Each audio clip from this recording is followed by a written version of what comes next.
friends, welcome back to my channel Study with Rhythm. Today I am going to start chapter 8 of science, which is cell structure and functions. You have already learned that things around us are either living or non-living. Further, you may recall that all living organisms carry out certain basic functions. You can list these functions. Different sets of organs perform the various functions you have listed. In this chapter, you shall learn about the basic structural unit of an organ, which is the cell. Cell may be compared to bricks. Bricks are assembled to make a building. Similarly, cells are assembled to make a body of every organism.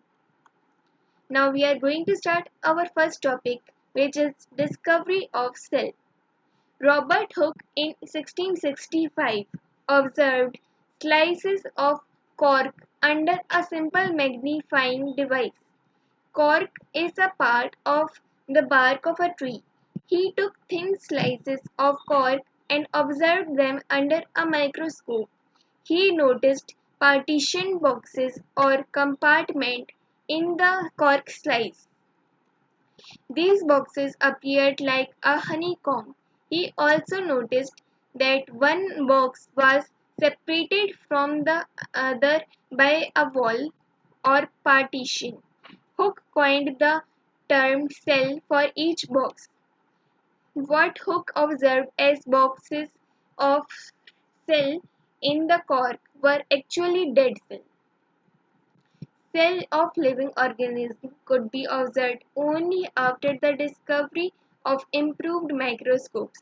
Very little was known about the cell for the next 150 years after Robert Hooke's observation.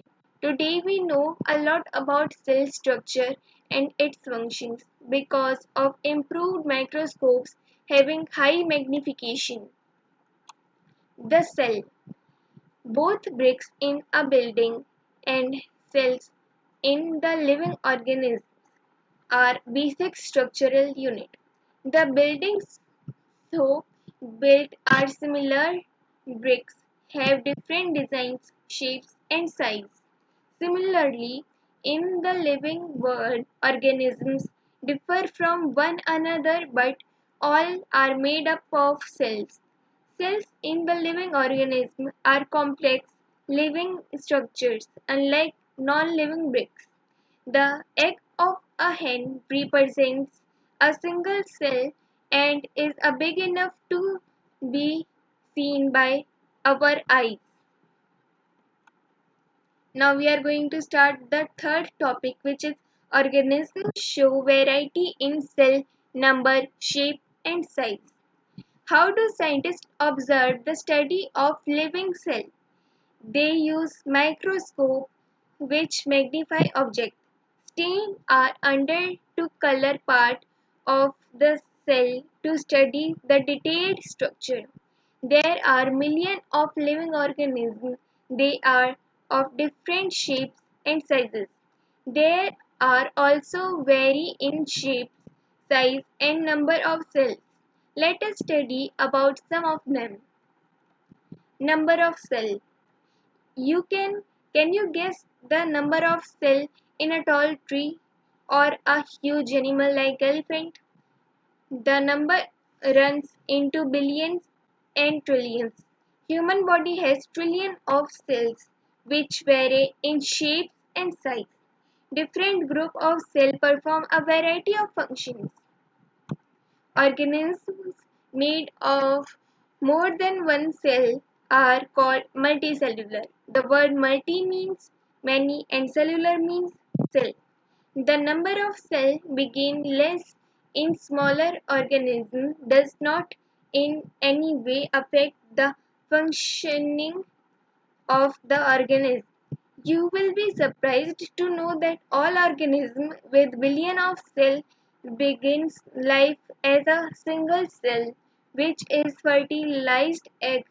The fertilized egg cell multiplies and the number of cells increase as development proceeds. Look at figure 8.3 A and B, which is amoeba and paramecium. Both organisms are made up of single cell. The single celled organisms are called unicellular. The word uni means one and cellular means one cell. A single celled organism performs all the living necessary functions that multicellular organisms perform. A single celled organism like amoeba captures the digest food, repairs, excrete, grow and reproduce. Similar function in multicellular organisms are carried out by groups of specialized cells forming different tissue. Tissue in turn form organ. Thank you to watch my channel.